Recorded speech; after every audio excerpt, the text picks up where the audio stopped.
Hello dear students, my name is Saini Verma. I am your chemistry teacher. Today I am going to start a topic limiting reagent. हम लोग देखेंगे limiting reagent क्या होता है, limiting reagent किसी भी reaction में कैसे फाइंड किया जाता है और लिमिटिंग रिएजेंट का एप्लीकेशन क्या होता है। तो एक रियल लाइफ एग्जांपल से हम लोग शुरू करते हैं। सपोज हम लोगों के घर पे चाय बनती है, तो चाय के लिए हमारे पास चाय होनी चाहिए, शुगर होनी चाहिए और मिल्क होना चाहिए। तीन चीज़ से मिलके फिर आपका चाय बन रहा है। तो देखिए आपके पास हो गया टी, शुगर, मिल्क, ये तीनों मिला के आपका चाय बन जाएगा।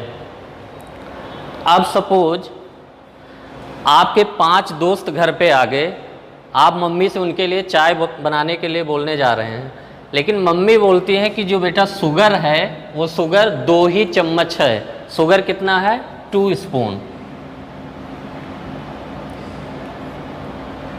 तो अगर 1 कप चाय के लिए 2 चम्मच जो है शुगर चाहिए, तो आप अपने 5 दोस्तों के लिए क्या चाय बन पाएगी? यहाँ पे नहीं बन पाएगी, क्योंकि शुगर यहाँ पे हमारे पास 5 कप चाय बनाने के लिए अवेलेबल नहीं है। इसकी मात्रा, इसका अमाउंट शुगर का क्या है? लिमिटेड है। तो इसीलिए जो हमारा चाय बनेगा ये लिमिटेड अमाउंट में हो जाएगा। और लिमिट कौन करेगा? शुगर कर रहा है।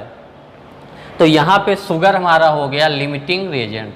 ये प्रैक्टिकल लाइफ का एग्जाम्पल हो गया। सपोज आपके पास 3 पैंट्स एंड 10 शर्ट्स हैं। 3 पैंट्स प्लस 10 शर्ट्स। अब यहाँ पे पूछा जाए कितने पेयर आउटफिट आपके पास है, तो पैंट आपके पास कितना है? 3, शर्ट 3 है, शर्ट 10 है, लेकिन हमारे 3 पेयर ऑफ आउटफिट बनेंगे यहाँ पे, क्योंकि आपके पैंट्स जो है वो लिमिटेड अमाउंट में हैं, 3 ही है। तो 3 पैंट और 3 शर्ट मिलके 3 पेयर ऑफ आउटफिट आपके बन गए। तो यहाँ पे पैंट क्या है? लिमिटिंग रिएजेंट है। एक हिसाब से अगर बोलें प्रैक्टिकल लाइफ के लिए, ये प्रोडक्ट का जो प्रोडक्ट यहाँ पे जो पेयर ऑफ आउटफिट है इसको लिमिटेड कर दे रहा है। तो यही हमारा लिमिटिंग रिएजेंट होता है। अब हम लोग केमिस्ट्री के टर्म में थोड़ा डिफिनीसन देखेंगे कि लिमिटिंग रिएजेंट क्या होता है।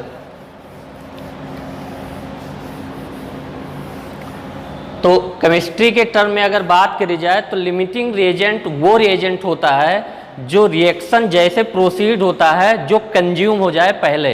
The limiting reagent is the reactant which consumed first. तो एक लाइन में अगर इसकी डिफिनीशन हम लोग लिखें तो क्या लिखेंगे? The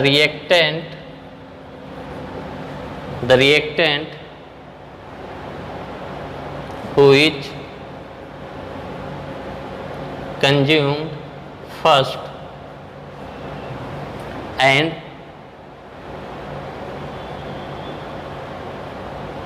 limit the amount of product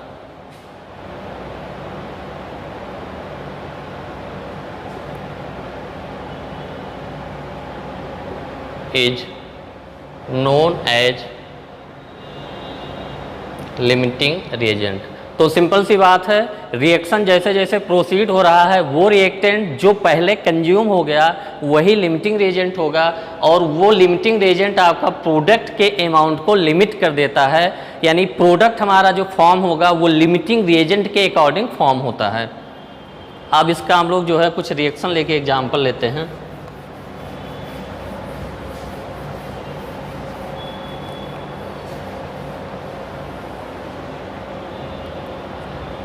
एक रिएक्शन हम लोग कंसीडर करते हैं कि हाइड्रोजन गैस क्लोरीन गैस से मिलके आपका हाइड्रोक्लोरिक एसिड गैस बना रहा है। अब यहाँ पे ये बैलेंस रिएक्शन है। 1 मोल हाइड्रोजन स्टोइकोमेट्री से हमको पता है 1 मोल क्लोरीन से रिएक्ट करके 2 मोल HCl गैस बना रहा है। यानी 1 मोल हाइड्रोजन रिएक्ट करेगा 1 मोल क्लोरीन से और फॉर्म होगा प्रोडक्ट 2 मोल HCl। ये जो है स्टोइकोमेट्री से हमको पता है कि 1 मोल H2 react with 1 mole of Cl2 and formed 2 mole of HCl। Balance reaction है। अब हम लोग मान लेते हैं 10 मोल हमने हाइड्रोजन के ले लिया इनिशियल में,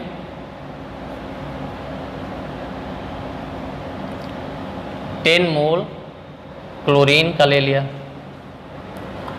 अब बैलेंस रिएक्शन से 1 मोल इसका हाइड्रोजन का 1 मोल क्लोरीन से रिएक्ट करता है। हमारे पास 10 मोल हाइड्रोजन है, 10 मोल क्लोरीन है, तो 1 मोल अगर 1 मोल से रिएक्ट करता है तो 10 मोल को रिएक्ट करने के लिए 10 मोल चाहिए। तो फाइनली हमारा क्या होगा, ये दोनों आपके 10 मोल से रिएक्ट करके ख़त्म हो जाएंगे और यहाँ पे जो प्रोडक्ट बनेगा, 1 मोल आपका हाइड्रोजन 1 मोल क्लोरीन से मिलके 2 मोल बनाता है, तो 10 मोल ख़त्म होके यहाँ पे 20 मोल HCl का फॉर्म होगा। ये हो गया। अब इसी में थोड़ा सा चेंज करते हैं हम लोग, थोड़ा सा चेंज ये करते हैं कि हमने पहले 10 मोल लिया था, अब ले लेते हैं 20 मोल हाइड्रोजन और इसके 10 मोल ही रहने देते हैं इनिशियल में। अब हमारे पास हाइड्रोजन हो गया 20 मोल और क्लोरीन हो गया 10 मोल। अब हम लोग को पता है कि 1 मोल हाइड्रोजन 1 मोल क्लोरीन से रिएक्ट करेगा, यानी क्लोरीन का 10 मोल हाइड्रोजन के 10 मोल से रिएक्ट करेगा। तो फाइनली यहाँ पे क्या होगा, ये 10 मोल को रिएक्ट करने के लिए 10 मोल हाइड्रोजन चाहिए, तो यहाँ पे मिल जाएगा। तो 10 मोल ये पूरा का पूरा रिएक्ट होके क्या बचेगा, ख़त्म हो जाएगा और यहाँ से इसका 10 मोल ख़त्म हो जाएगा। तो 20 - 10 यानी 10 मोल यहाँ पे रिमेनिंग हो जाएगा और इसके 20 मोल HCl के फॉर्म हो जाएंगे। अब देखिए ये 10 मोल क्या है हमारा H2 का, ये बचा हुआ है और क्लोरीन क्या हो गया, कंज्यूम हो गया। तो इसीलिए ये क्लोरीन यहाँ पे हमारा लिमिटिंग रेजेंट हो गया। क्लोरीन लिमिटिंग रेजेंट हो गया क्योंकि क्लोरीन अगर आपका और होता तो हाइड्रोजन अभी अवेलेबल है रिएक्शन करने के लिए, प्रोडक्ट और फॉर्म होता, यानी प्रोडक्ट फॉर्म होने से किसने रोक दिया, क्लोरीन ने रोक दिया, इसीलिए क्लोरीन लिमिटिंग रेजेंट हो गया। तो ये तो हमारा थोड़ा सा एग्जाम्पल हो गया। तो लिमिटिंग रिएजेंट से प्रोडक्ट आइडेंटिफाई किया जाता है कि प्रोडक्ट का कितना अमाउंट बनेगा, ये लिमिटिंग रिएजेंट बताता है। अब थोड़ा सा और चेंज करते हैं रिएक्शन को। ये तो सिंपल रिएक्शन था हमारा, दोनों का स्टोइकोमेट्रिक कोएफिशिएंट 1 था।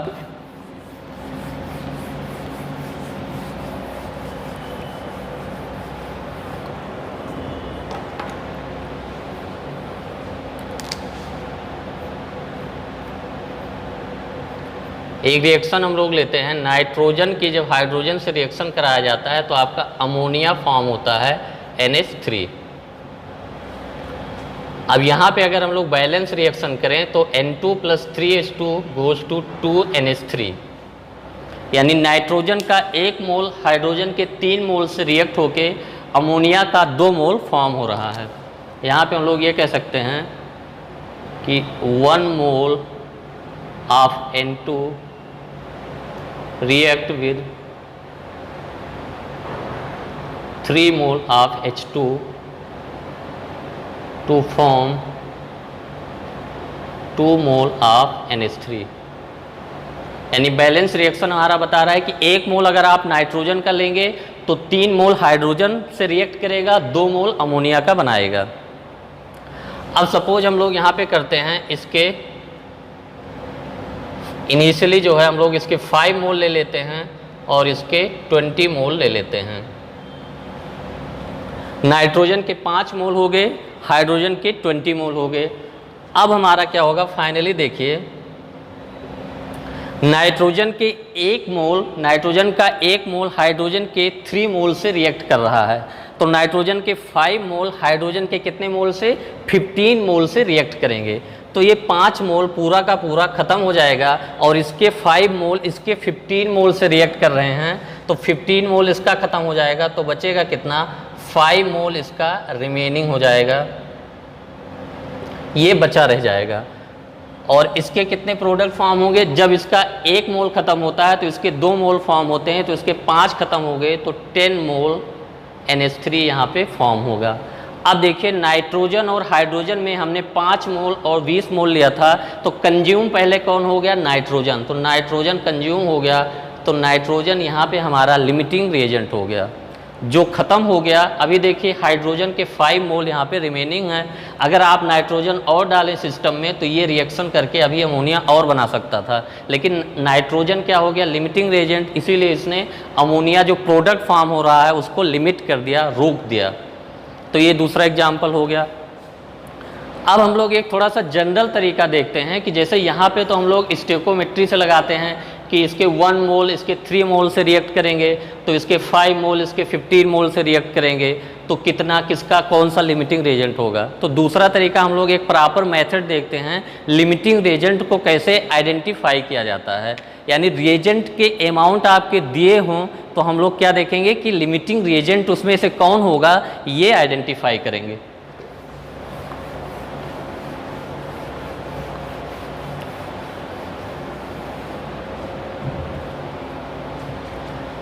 सेम रिएक्शन हम लोग चलिए ले लेते हैं, N2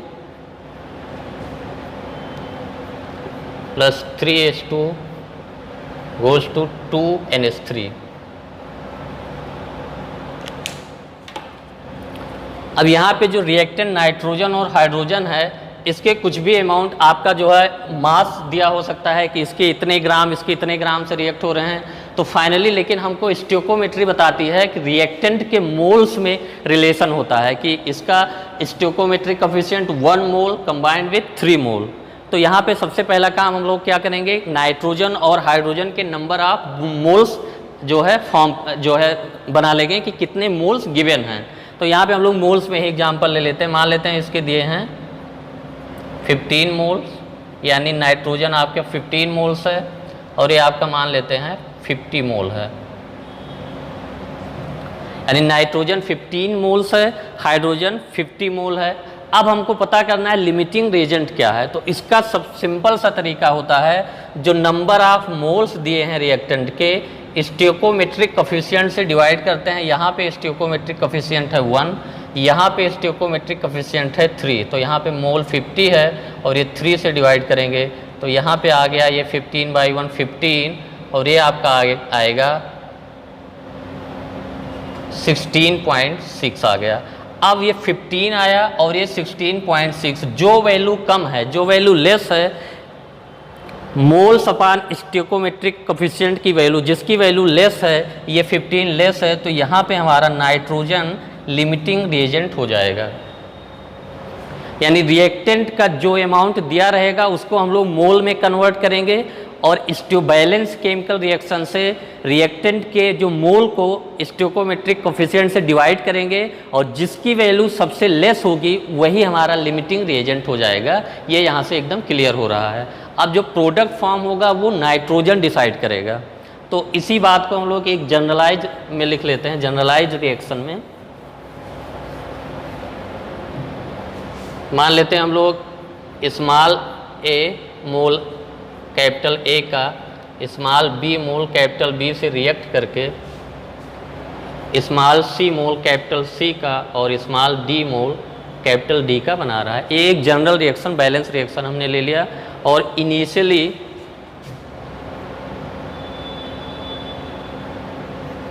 A के नंबर ऑफ मोल हमने लिया Na मोल, B के नंबर ऑफ मोल लिया हमने Nb मोल। तो अब लिमिटिंग रिएजेंट हमको आइडेंटिफाई करना है, तो जो नंबर ऑफ मोल्स गिवन है स्टोइकोमेट्रिक कोफिशिएंट से डिवाइड करेंगे, यानी Na/A की वैल्यू निकालेंगे, Nb/स्मॉल v की वैल्यू निकालेंगे। यहाँ पे 2 ही रिएक्टेंट हैं, 2 से ज़्यादा रिएक्टेंट भी हो सकते हैं, कोई दिक्कत नहीं, सेम पैटर्न हम लोग फॉलो करेंगे।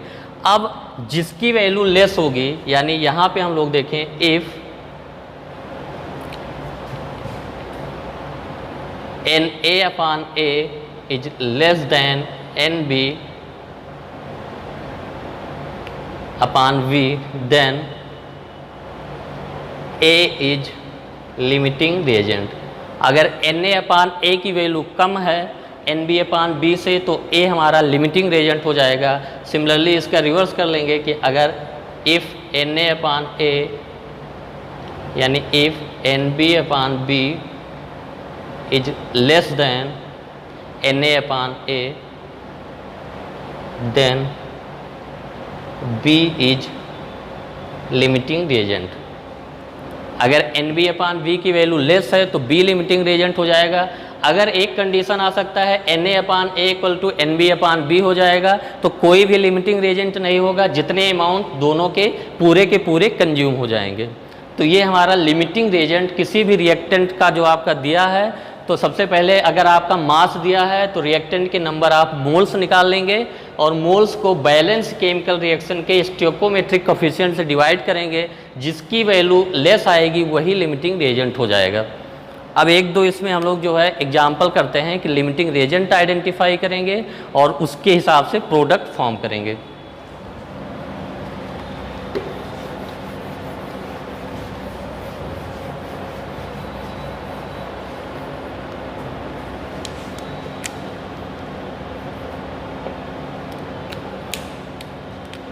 एक क्वेश्चन हम लोग छोटा सा करते हैं। 0.5 मोल CaCO3 react with 0.8 mole of HCl as follows। जो रिएक्शन आपका है ये आपका गिवन है अभी। Find limiting reagent and mass of CO2 formed. Simple सा क्वेश्चन हमारा। 0.5 मोल CaCO3 है, 0.8 मोल HCl के साथ रिएक्ट कर रहा है और रिएक्शन हमारा गिवन है CaCO3 plus 2HCl goes to CaCl2 plus H2O plus CO2। ये हमारा रिएक्शन आपका बैलेंस केमिकल रिएक्शन गिवन है। 0.5 मोल CaCO3 रिएक्ट कर रहा है 0.8 मोल HCl के साथ। मास ऑफ CO2 कितना फॉर्म होगा ये हमको पूछा गया है। तो फर्स्ट सबसे पहले हम लोग क्या करेंगे, आइडेंटिफाई करेंगे कि जो रिएजेंट दिए हैं इसमें लिमिटिंग रिएजेंट कौन सा है। तो रिएक्शन हम लोग यही लिखा रहने देते हैं सोल्यूशन में। 0.5 मोल आपका CaCO3 का आपके पास है 0.5 मोल और HCl के आपके पास है 0.8 मोल। तो लिमिटिंग रिएजेंट हम लोग कैसे आइडेंटिफाई करते हैं, नंबर ऑफ मोल्स को स्टोइकोमेट्रिक कोफिशिएंट से डिवाइड करते हैं। तो यहाँ पे 0.5 को डिवाइड करेंगे, स्टोइकोमेट्रिक कोफिशिएंट 1 है, यहाँ पे स्टोइकोमेट्रिक कोफिशिएंट 2 है तो 0.8/2, इसकी वैल्यू आ गई 0.4 और इसकी वैल्यू आ गई 0.5। जो वैल्यू लेस होगी वो लिमिटिंग रिएजेंट हो जाएगा। 0.4 वैल्यू हमारा लेस है यानी HCl लिमिटिंग रिएजेंट हो गया। HCl लिमिटिंग रिएजेंट हो गया। अब प्रोडक्ट जो फॉर्म होगा यानी अमाउंट ऑफ CO2 जो होगा ये किस पे डिपेंड करेगा, लिमिटिंग रिएजेंट HCl पे डिपेंड करेगा। अब यहाँ से देखिए स्टोइकोमेट्री से कि 2 मोल HCl आपका जो है फॉर्म करता है 1 मोल ऑफ CO2, यानी 2 मोल HCl जब कंज्यूम होता है तो 1 मोल CO2 फॉर्म होता है। तो हम लोग यहाँ पे क्या लिखेंगे, 2 mole HCl equal to 1 mole CO2। ये लिखने का ये मतलब है कि 2 मोल HCl के कंज्यूम होके 1 मोल कार्बन डाइऑक्साइड के फॉर्म हो रहे हैं। तो 1 मोल अगर HCl आपका कंज्यूम होगा तो कितने मोल CO2 बनेंगे, 1 मोल HCl 1/2 मोल ऑफ CO2। अब यहाँ पे हमारे कितने कंज्यूम हो जा रहे हैं पूरे के पूरे, 0.8 मोल। ये लिमिटिंग रिएजेंट है तो ये क्या हो जाएगा, ये खत्म हो जाएगा। तो 0.8 मोल HCl जब कंज्यूम होगा तो 0.8 मोल HCl, तो दोनों साइड 0.8 से मल्टीप्लाई कर देंगे तो 0.8 इंटू 1/2 मोल ऑफ CO2, ये आपका हो गया 0.4 मोल ऑफ CO2। यानी जो अमाउंट ऑफ CO2 फॉर्म हुआ 0.4 मोल। अब मास हमको चाहिए तो हम लोग जानते हैं नंबर ऑफ मोल्स आपका होता है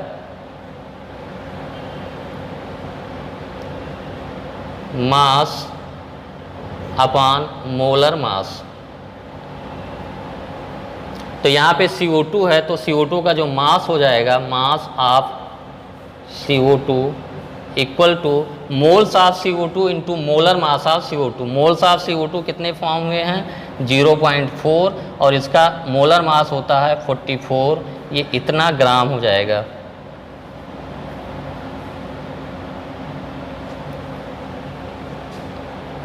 (17.6 ग्राम ऑफ CO2, यानी जो हमारा अमाउंट फॉर्म हुआ है CO2 का 17.6 ग्राम CO2। तो ये हमारा जो एक एग्जाम्पल हो गया, लिमिटिंग रिएजेंट कैसे आइडेंटिफाई किया जाता है और कैसे प्रोडक्ट डिटरमाइन किया जाता है। अब हम लोग जो है एक क्वेश्चन और देख लेते हैं जिसमें मास में अमाउंट दिया हो, मोल्स में ना दिया हो।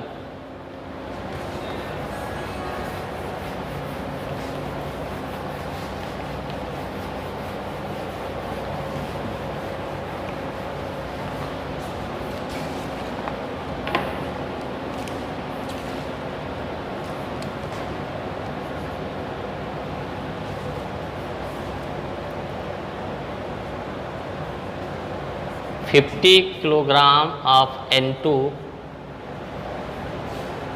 react with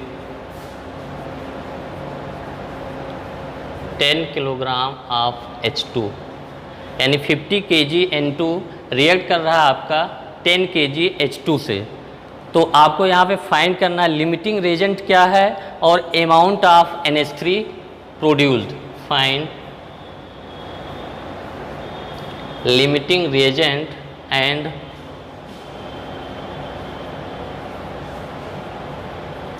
amount of NH3 formed। अब यहाँ पे जो क्वेश्चन हमारा दिया है, नाइट्रोजन और हाइड्रोजन के मोल्स नहीं दिए हैं, मास दिया हुआ है। तो सबसे पहले हम लोग क्या करेंगे, रिएक्शन लिखेंगे, बैलेंस रिएक्शन लिखेंगे। तो नाइट्रोजन और हाइड्रोजन मिलके अमोनिया फॉर्म करते हैं। बैलेंस रिएक्शन आपका होता है N2 + 3H2 goes to 2NH3। अब यहाँ पे 50 kg दिया है, तो यहाँ पे मास है 50 kg, इसका मास है 10 kg। अब ये जो स्टोइकोमेट्रिक कोफिशिएंट होता है, ये मोल्स का रेशियो बताता है कि 1 मोल नाइट्रोजन 3 मोल हाइड्रोजन से मिलके 2 मोल अमोनिया फॉर्म हो रहा है। मास का रेशियो ये नहीं होता, तो मास को सिंपली हम लोग मोल में कन्वर्ट कर लेंगे और मास को मोलर मास से डिवाइड करते हैं तो नंबर ऑफ मोल्स मिल जाते हैं। तो यहाँ पे 50 kg है आपका, तो 50 × 10⁻³ कर देंगे तो ये ग्राम आ जाएगा, अपान मोलर मास इसका हो जाएगा 28। तो 28 से डिवाइड कर देंगे, इतने मोल हो गए। और यहाँ पे इसका जो है 10 × 10⁻³ करेंगे तो ग्राम हो जाएगा, और इसका मोलर मास 2। तो ये हो गया आपका 5 × 10⁻³, और ये आपका हो जाएगा 50 में डिवाइड कर दें हम लोग 28 से, तो 28, 22, ये 1.7 × 10⁻³ ये आ गया। ये मोल्स है, ये क्या हमारा है, ये मास था, और ये क्या है, इतने मोल्स। अब पहला जो हम लोग आइडेंटिफाई करेंगे कि इन दोनों में, नाइट्रोजन और हाइड्रोजन में, लिमिटिंग रिएजेंट कौन सा है। तो लिमिटिंग रिएजेंट के लिए मोल्स में स्टोइकोमेट्रिक कोफिशिएंट से डिवाइड करेंगे, यहाँ पे 1 से डिवाइड करेंगे, यहाँ पे 3 से डिवाइड करेंगे। तो ये आपका है 1.7 × 10⁻³, और यहाँ पे आपका आ जाएगा, डिवाइड करेंगे तो 1.66 × 10⁻³। तो ये 1.66 है और ये 1.7 है, तो हमारा ये वैल्यू लेस है, तो यहाँ पे हाइड्रोजन जो है लिमिटिंग रिएजेंट हो जाएगा। लिमिटिंग रिएजेंट हाइड्रोजन हो गया, यानी जो प्रोडक्ट अमोनिया फॉर्म हो रहा है वो कौन डिसाइड करेगा, हाइड्रोजन के मोल्स डिसाइड करेंगे। अब इसको हम लोग हटा देते हैं, क्योंकि लिमिटिंग रिएजेंट फॉर्म जो है फाइंड करने तक इसका मतलब रहता है, बाकी मोल्स हम लोग देखेंगे। अब इसके 3 मोल्स ख़त्म होते हैं तो इसके 2 मोल्स बनते हैं, तो ये पूरा कंज्यूम हो जाएगा। तो वही फॉर्म करना है, तो सिंपल सा देखिए कि 3 मोल H2 = 2 मोल NH3। इसका मतलब क्या हुआ कि 2 मोल हाइड्रोजन के कंज्यूम होके सॉरी 3 मोल हाइड्रोजन के कंज्यूम होके 2 मोल NH3 फॉर्म कर रहे हैं। तो अगर 1 मोल H2 कंज्यूम होगा तो 3 से डिवाइड कर दें तो 2/3 मोल ऑफ NH3 फॉर्म होगा। अब यहाँ पे कितने मोल जो है ख़त्म हो रहे हैं, 5/3 इंटू 10⁻³ तो 5/3 into 10⁻³ mole H2 equal to आपका हो जाएगा, इसी से मल्टीप्लाई कर देंगे, 5/3 इंटू 10⁻³ इंटू 2/3 मोल NH3। अब इसको थोड़ा सा सॉल्व कर लेते हैं। ये हमारा हो जाएगा 5 इंटू 2 10, 10/9 इंटू 10⁻³ मोल NH3। तो अमाउंट ऑफ NH3 यानी अगर मोल्स में बात करी जाए तो 10/9 into 10⁻³ moles of NH3 form हो रहे हैं। तो सिंपली हम लोगों ने देखा कि लिमिटिंग रेजेंट होता क्या है, लिमिटिंग रेजेंट आइडेंटिफाई कैसे करते हैं और लिमिटिंग रेजेंट की हेल्प से प्रोडक्ट कैसे फॉर्म होता है। तो लिमिटिंग रेजेंट होता है जो अमाउंट जो है रिएक्टेंट का जो पहले कंज्यूम हो जाए वही लिमिटिंग रेजेंट होता है। और लिमिटिंग रेजेंट आपका फाइंड कैसे किया जाता है, number of moles divided by stoichiometric coefficient. आपका अमाउंट अगर मास जो है दिया है तो उसको मोल में कन्वर्ट करेंगे, बैलेंस केमिकल रिएक्शन से स्टोइकोमेट्रिक कोफिशिएंट से डिवाइड करेंगे, जिसकी वैल्यू कम आएगी वही हमारा लिमिटिंग रेजेंट हो जाएगा और उसी के अकॉर्डिंग प्रोडक्ट फॉर्म होगा। तो इसका हम लोग एप्लीकेशन देखेंगे, इसके बाद कुछ क्वेश्चन और सॉल्व करेंगे। अभी इसमें इतना ही रखते हैं।